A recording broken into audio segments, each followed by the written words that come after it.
Hi.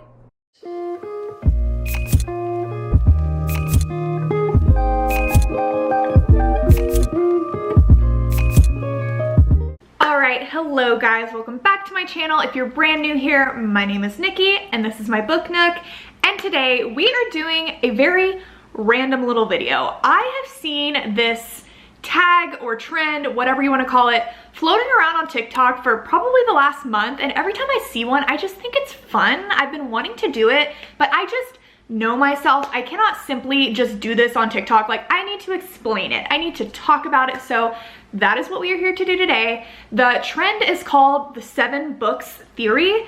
And basically it's just 7 prompts, 7 questions saying like, this is the book that blank. And whatever the question is, you answer it with the book that means that particular thing to you. So we're gonna do that today. There have been several different variations of this that I've seen with like slightly different questions. So I pretty much just picked the ones that I liked the best and sort of like combined certain prompts that felt like they were similar to one another. So yeah, we're just gonna get into it. This is just gonna be a chill little fun video. Let's get started. So the first question is the book that made you fall in love with reading. And you know, I've talked about this a lot, but I feel like I can never say it enough. I mean, the book that made me fall in love with reading is the book that made so many people fall in love with reading. It was Twilight by Stephenie Meyer. This is my original copy. I still have it. It is fraying at the edges. My copy of Breaking Dawn is literally breaking apart, but I will never get rid of it because this book changed it all for me. I mean, I read this, I was far too young. I always say, I did the math recently. I was 8, I believe, when I read this book. When I picked it up, I was a total dork, a total reader my whole life. I used to get money for my grades when I got good grades on my report card, and then my mom would take me to this little bookstore next to my school, and the lady there started to recognize me. She knew that I liked fantasy type of stories, and she actually recommended this book to me. She was like, hey, like, I just got this new book in. I think you would like it. It's about a girl that falls in love with a vampire. I had no knowledge. I was literally an 8-year-old child, but I was like, okay, sure, I'll pick it up. Little did I freaking know that as a 26-year-old, I was still going to be obsessed with it. I think Edward Cullen quite literally was my first love. I feel like he introduced me to love, like not even being dramatic. I will always love this book. I will never stop talking about it. I have a little bookish tattoo inspired by it. It just means everything to me, and I'll always be thankful for it. So the next question is, what is a new favorite book of yours? And you know, I have a lot of books that I read that I like, but what really stands out to me as a favorite is a book that, you know, months later, I'm still thinking about. And that, you know, months later, honestly, I start to love it more the more that I distance myself from it. I find myself like thinking of it here and there and just like reminiscing on it. And I read a book earlier this year that, I mean, right when I read it, I just knew it was going to be a new sort of all-time favorite, but as I've sat on it, truly, it's so good, and I need more people talking about it. It is Before We Were Strangers by Renee Carlino. This has one of my favorite tropes, you know, friends to strangers to lovers. I love a second chance romance where it's 2 people that clearly have a lot of history together, were once, you know, so in love or very close to being in love, but something happened that caused them to go their separate ways. They haven't seen each other in years. Now they're reuniting, and there's lots of angst and lots of tension and longing, and you're just like, what happened? And I love the dual timelines of seeing it all play out, and you know, just like seeing them work it out and it slowly getting revealed to us what went wrong. Like, I eat up any book that does that, but this book just did it so well. It's about this guy and this girl that met going to NYU. They actually lived in the same dorm right next door to each other, and they just had the most epic instant chemistry with one another, but they very much were like not willing to give into it right away. They just wanted to stay friends. They both were, you know, busy doing their own things in college, but you just see, it's undeniable. The 2 of these people are just like meant to be together, but you do know now, present day, obviously it did not work out between them. They are both still living in New York, but have not seen each other in a long time, except for now.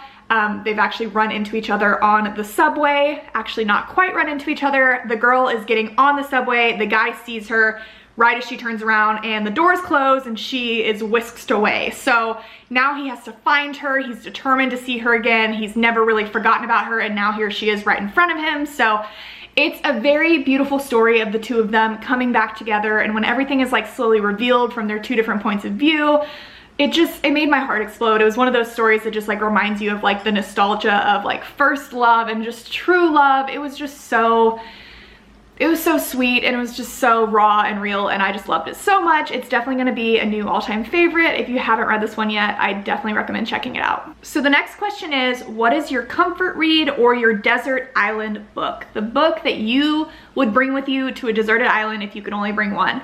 And I'm just gonna say right now, I'm gonna cheat on this question and give 2 answers, and I'm honestly gonna do that for a few of these because it's just too hard, and honestly, I can do what I want. So that's what I'm doing.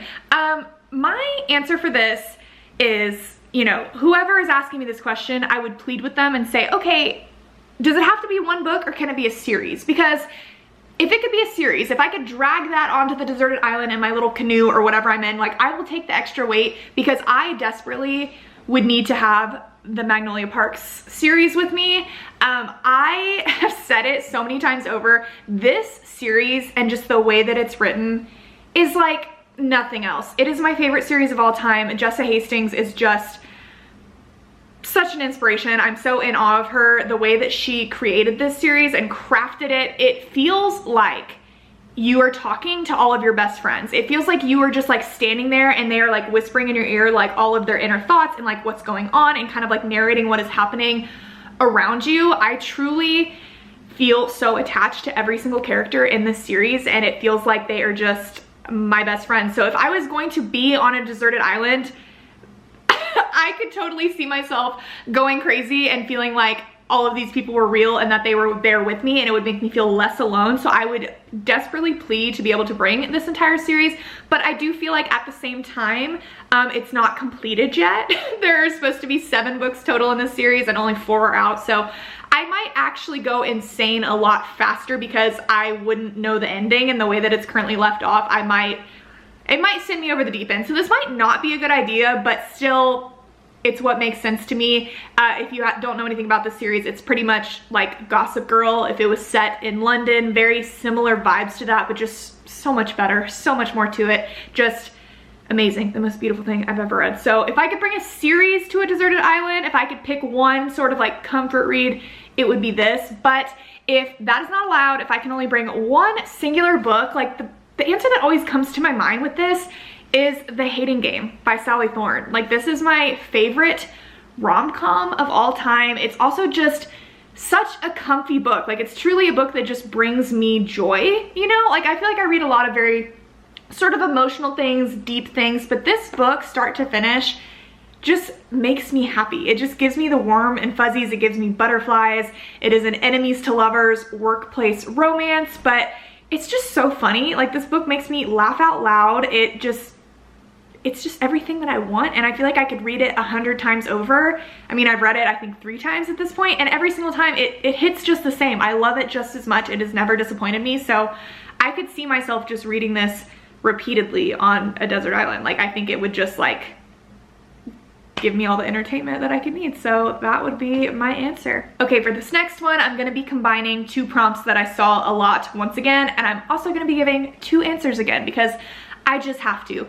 The 2 prompts are the book that made you rethink everything / the book that felt like it was written just for you. So I have 2 like immediate answers for this because I'm a weird girl. I'm very like existential. I have a lot of sort of like fears over things that I can't control, and just like deep things that just keep me up at night. And in general, all of those things kind of like surround the idea that life is just too short and that we just have a limited time here, and that there's so many things that I want to do and so many things that I want to see, and just like the never-ending fear that I will not get to do that before my time is up is like the most simple, vague way to put it. And these books really just touch on that. So the first one is The Invisible Life of Addie LaRue by V.E. Schwab. And this book is actually about a girl that was born in the 1700s, and she is really a girl after my own heart in the way that she just has such a desire to see the world. She just wants to live. She didn't want to really go along with what the standards were at this time. She doesn't, you know, she's not against the idea of love, but like at this time it was just all about getting married, having kids, and staying in your small town, and like that's it. And she always wanted more out of that. So when the time comes that she is supposed to get married, it is the day of her wedding, she is just distraught, runs away, and she breaks the only rule that she's really ever been told growing up is to not pray to the gods that answer in the night. It is nighttime, she cries out for help, she just wants out of this situation, and this sort of god slash angel slash demon, however you want to see it, appears to her and, you know, asks her what it is that she wants. And she is just so frantic, and her only answer that she can really think of is just time. She wants more time. And so this god agrees that he can give her that. He can give her immortality, in fact. The only caveat is that if he gives her immortality, she has to agree to let him have her soul once she no longer wants it, like once she's ready to be done and no longer live. So seems like a pretty good deal, because in her mind she's like, why would I ever not want to live? I will just continue to live forever and he will never get my soul. So deal, end of story, signed, sealed, delivered.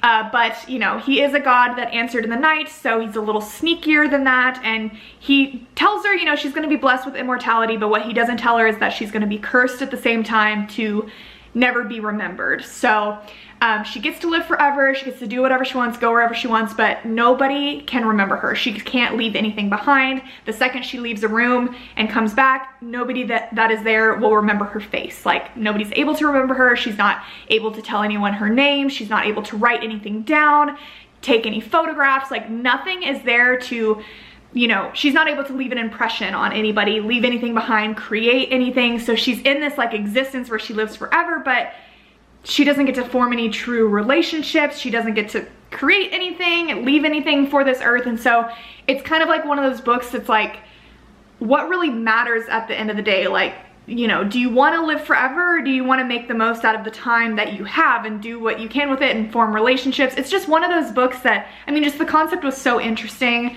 the vibes behind it, all of that. But it's just one of those books that reminds you that, yeah, life is short, but it's about what you make out of it and what you do with it, and just doing, you know, it's more important to have a short time that you spend full of love and full of relationships and full of doing what you love, rather than just having infinite time, you know? Like, the infinite time at the end of the day doesn't really matter. It's just learning to be sort of content and making the most out of what you have. So definitely, this was a book that made me rethink a lot of things, reminded me of a lot of things. It felt in a lot of ways that it was written just for me, because I kind of need a wake-up call slash reminder like this every once in a while. But definitely love this one. But this next one that I'm going to talk about, truly, I'm going to sound like I'm being dramatic, but I always say that this book changed my life. Ever since I finished reading it, I think I've looked at life, I know that I have looked at life differently. It truly felt like it was written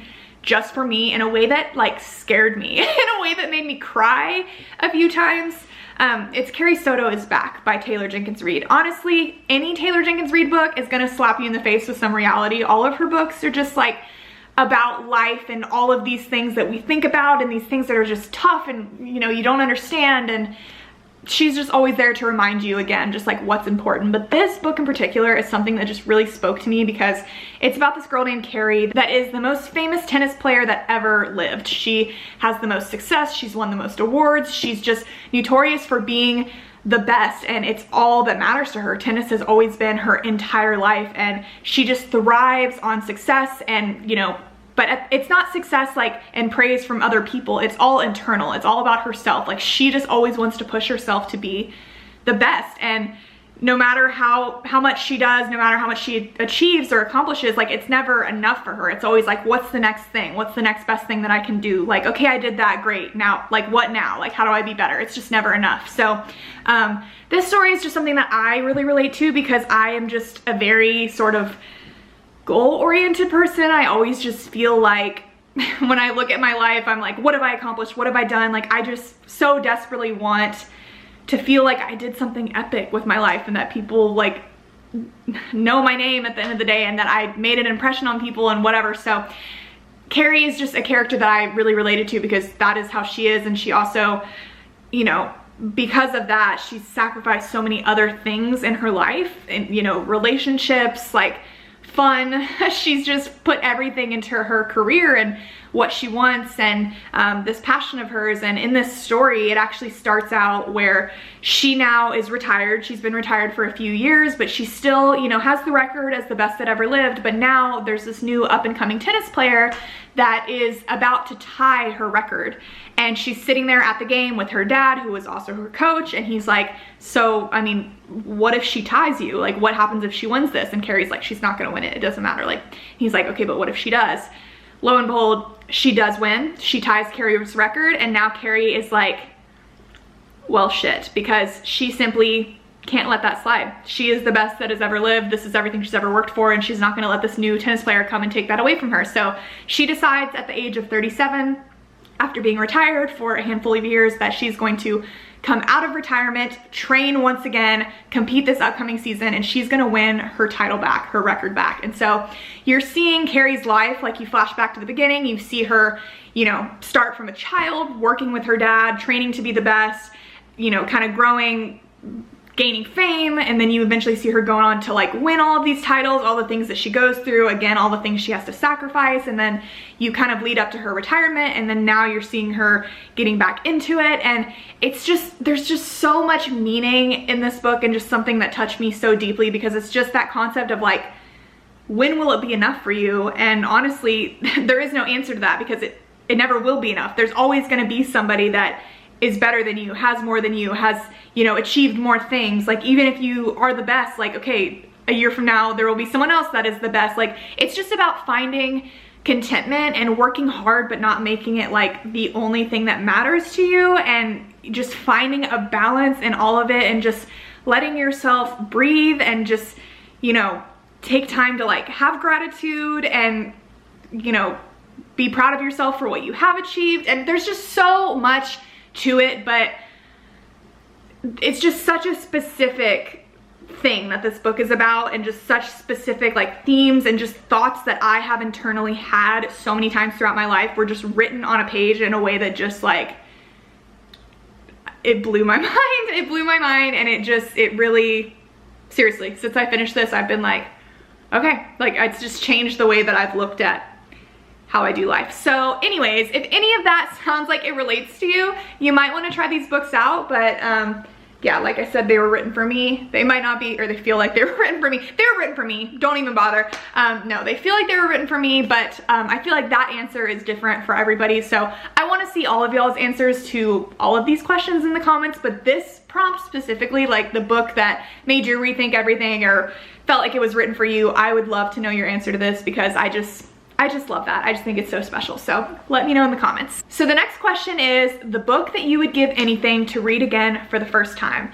I feel like I have so many answers to this question. I feel like any book that I consider to be a favorite, I would love to be able to go back, read for the first time, just go into it blind, have no idea, just experience it all over again. Like, I feel like every book I talked about so far, I would love to read again for the first time. But if I had to only pick one, this answer is so obvious to me. It would have to be Harry Potter. I mean, I said Twilight was the book that made me fall in love with reading, but the Harry Potter series, I feel like, is what started reading for me. I read this book for the first time when I was in 2nd grade, I believe, The Sorcerer's Stone. And it just, I mean, Harry Potter is something that at this point, it's just so massive. It's honestly like ingrained in our culture. It's hard to feel like there was ever a time when Harry Potter didn't exist. Like, the world, the wizarding world, everything involved in it, it just feels like something that just is. Like, you know what I mean? It's just, it doesn't feel like something that a singular person created, and at one point it didn't exist, and this one person just came up with it, created it, wrote it down in a book. We all loved the book so much that it then became a movie franchise, and now it's just like so big you can't even begin to wrap your head around it. But if I could go back for the first time, like to being a kid, to knowing nothing of this world, and just read it for the first time and experience the true magic of it, and just learning about Hogwarts and Diagon Alley and wands and owls and just all the creatures in the magical world and spells and just the story behind this, I would freaking kill to do that all over again, because there's just nothing like it. Harry Potter is just such a big part of my life. It's been present in my life for so long, again, since I was like 6 years old. Like it's been around forever. It's funny, this book actually came out within, I think, like 2 weeks of when I was born. Like it's right around that time. So I feel like I literally have grown up with Harry Potter, and it's just been a part of my life for so long. So yeah, if there's any book that I could just like wipe from my memory and start over and just read and be able to experience it, it would have to be the Harry Potter world, 100%. So the next question is a book that you will always root for. And whenever I hear this prompt, to me, that sounds like a book that you personally love that has a very like polarizing view on it. One that people, you know, either love or they don't. A book that people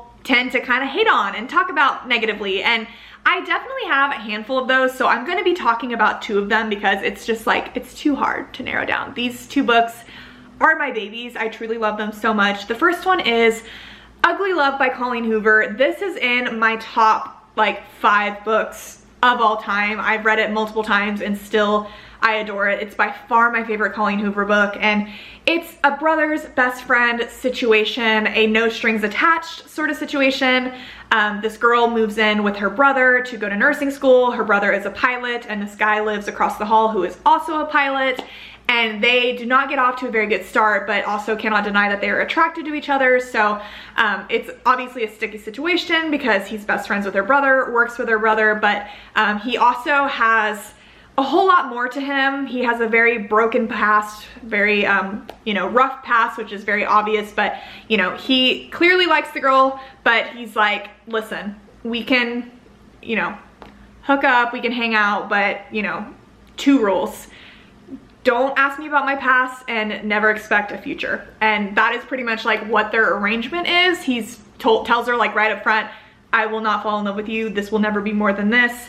I can't be in love. Like it's not even just like I don't love you, I don't like you. It's like I cannot be in love and I will not be in love. So there's a lot to it. You're seeing their present day story, but then you're also flashing back to the past, seeing it from the guy's point of view and seeing what he went through and what made him the way that he is now. And I specifically want to answer this book to this prompt because Colleen Hoover is like an author that just blew up, like with the rise of book talk and everything.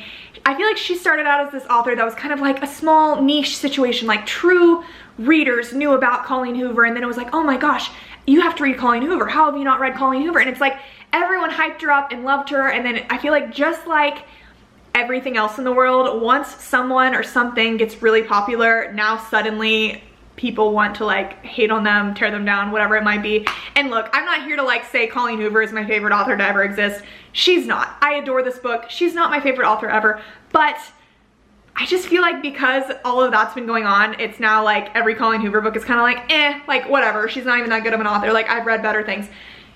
I'm not here for that. Like if someone has a lot of hype, it's for a reason, and like just let people read what they want to read and don't tear down an author just because they've now gotten popular and because like it's not cool anymore and they're not like your little secret. I think that's so lame. It's so lame. So if that's like a reason for not reading this book, don't do that. Go and read this book because this is one of the best books that I have ever read. I've seen a lot of people, because obviously like as you know, you can tell from what I told you about it, the relationship in this book is not like the most healthy. Like it's a pretty toxic situation. Any sort of friends with benefits, no strings attached sort of story, you can imagine it's a little toxic. Like somebody's feelings are bound to get hurt. So obviously that's gonna happen in this story.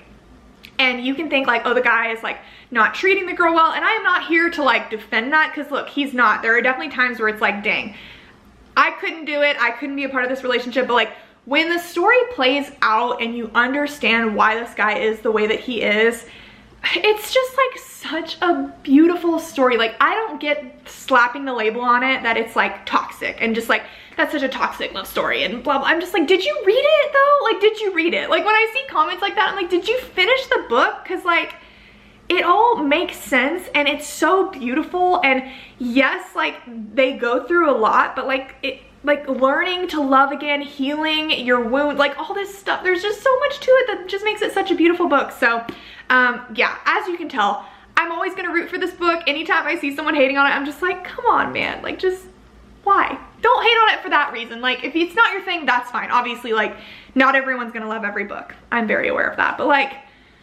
give it a chance. You know, give it a chance because it's just so good. And for any of you that have been watching me for any amount of time, you probably knew I was gonna bring this book up when it came to this prompt. I will always root for Credence by Penelope Douglas. This book has such an interesting reputation behind it. People either love this book or think it's like the craziest shit they've ever read. And I am obviously on the side of people that love it. This book, it's very wild, it's very taboo, and you know, it's very shocking when you hear what it's about, but I think people get really hung up on what it's about and the shock value behind it, which I have to say, it's on purpose, obviously. Like, the creation behind it, like what it's about, it's meant to be shocking. It's meant to be spicy. It's meant to like make you go, ooh, like blush a little bit and be like, that feels wrong. Like, why am I liking reading this? It's supposed to be like that. So I just think it's funny because this book, very short synopsis, it's about this girl who has grown up with celebrity parents. Her parents suddenly pass away. She's about 2 weeks from turning 18, doesn't believe she has any other family, but learns that she actually has a step uncle. Her dad had this step brother that was much younger than him, that he was not ever close with, that she has never met. He lives in the mountains in Colorado with his 2 sons, and he basically offers to take her in. It's like, hey, I know you're about to be an adult, but you know, we're here for you. If you want, you can come and live with us. We live in the mountains in Colorado. We get snowed in 6 months out of the year. We work on, you know, motocross bikes, but just like extending the offer. So this is not her uncle by relation. He is her step uncle, like has never met him. He's not that much older than her. Like, he's older than her, but like, you know, it's not like that insane. He's not the same age as her dad. He was much younger than her dad. You know, he has 2 sons who are about her age, and none of them are related, but they are technically her uncle and cousins. So right away you're like, oh my God, it gets crazy. They're snowed in 6 months out of the year.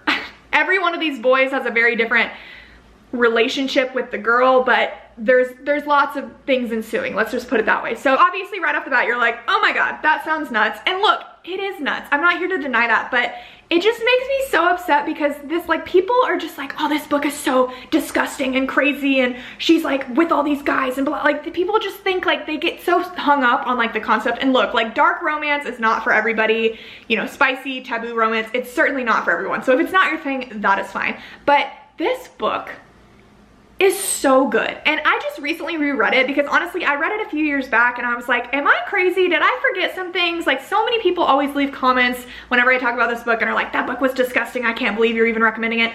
But like, if you get past what it's about, this book is so good. Like, it has so many life lessons to it. Like, there's just so much more to it other than just like the crazy spicy tabooness of it.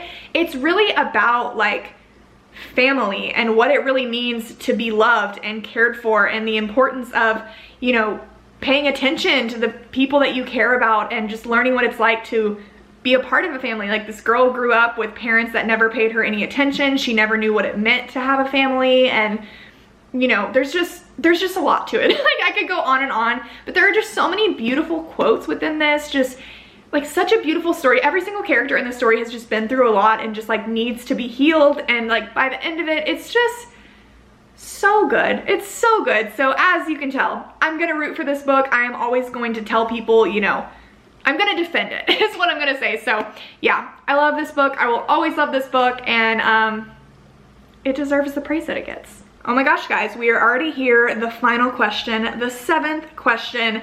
It is, what is the book that you would protect with your life? And for me, this answer is just immediate because this is my favorite book of all time. Like, no matter what happens, this will always be the book that just means the most to me. I could have answered this for a lot of these questions as well, especially the book that, you know, made you rethink everything, felt like it was written just for you. It's The Fault in Our Stars by John Green. This is just my favorite book. It's another one that I have a tattoo for. It's just one that I read at a young age when I was a teenager, and it has just stood the test of time because every time that I read it all over again, it just touches me in a way that no other book really touches me. If there's, you know, I love Carrie Soto. She's definitely a character that I relate to a lot, but the first character that I ever read where I was just like, oh my god, like this character is me, this character gets me in a way that I feel like nobody else gets me. Like when I've talked about these things like that scare me, these things that I think about, a lot of people just don't get it, and I'm like, this character gets it. Augustus Waters in this book, kind of going along with like what my tattoo is about. If you guys haven't read The Fault in Our Stars, if you haven't seen the movie, you know, it's about this girl that has cancer and she goes to this cancer support group, and one day this guy that's in the group ends up bringing his friend who has recovered from cancer named Augustus. She ends up meeting him and they just like instantly hit it off, have this total like friendship connection, and they just have this like whirlwind sort of romance together, and it's just one of those books that's really about like the meaning of life, and again, just like what is important and using the time that you have and just like live, laugh, loving, you know, in a simple way to put it. It spoke to me so deeply the first time that I read it, and it still speaks to me now. But Augustus specifically, the first time that she meets him at the support group, you know, the leader asks him like, what is your greatest fear? Like, what are you afraid of? And he says that he fears oblivion, which is what my tattoo says. And like, that's just something, just like Addie LaRue, just like Carrie Soto, it's just the fear that, you know, he's going to float through life, not accomplish the things that he wants to accomplish, and he's going to die, and nobody's gonna remember him, and he's just gonna float off into oblivion, and his life's gonna be meaningless, yada yada. So that was just like the first time I ever read that. I just feel like it put a word to like a feeling and a fear that I have had since I was like a kid, and I don't know like what instilled that fear in me, but it just, it gave life to something that I had been feeling that I didn't know how to express. And so that was just like the general basis of the book, and it's like, you know, the point in the end is just that like, we all are like, there's no point in fearing oblivion, because it's like we're all gonna die and we're all going to eventually be forgotten, and it's all about just like living life in the moment and finding joy where you can in the little things and about the people that you have in your life, just like one of those books. So because of that, I will protect this book with my life always. I don't care if it was like the Tumblr book of 2012. It just means so much more to that than me. Like, I don't even care. Anytime someone asks me like, what is your favorite book, I'm going to answer this one, because it's just like, it's not gonna change, you know? Like, it was popular for a reason. I know it got kind of like a goofy little reputation behind it with the like, it's a metaphor with like the cigarette, whatever. And I'm like, I love it. I love it. I think it's so good. John Green is just like my biggest inspiration, honestly, when it comes to like writing. Him and Taylor Jenkins Reid both just like really know how to make me feel things, and just like I feel like more than anyone just understand my brain and what I've been thinking and going through my whole life. So yes, this is my final book in my 7 books theory. If you guys would like to answer these questions down below, I will put the prompts in the description. I would love to hear your answers. I just think that this is so fun. But yeah, if you guys have any other tags or just video ideas that you would like me to do, I'm always open to your suggestions. I'm always open to trying something a little bit different, something other than just like monthly wrap-ups, book recs, you know, book reviews. Like, it's just fun to kind of switch it up and do stuff like this sometimes. So definitely give me any suggestions that you have. But yeah, guys, that is it for me today. Thank you so much for watching, and I will talk to you very soon. Bye.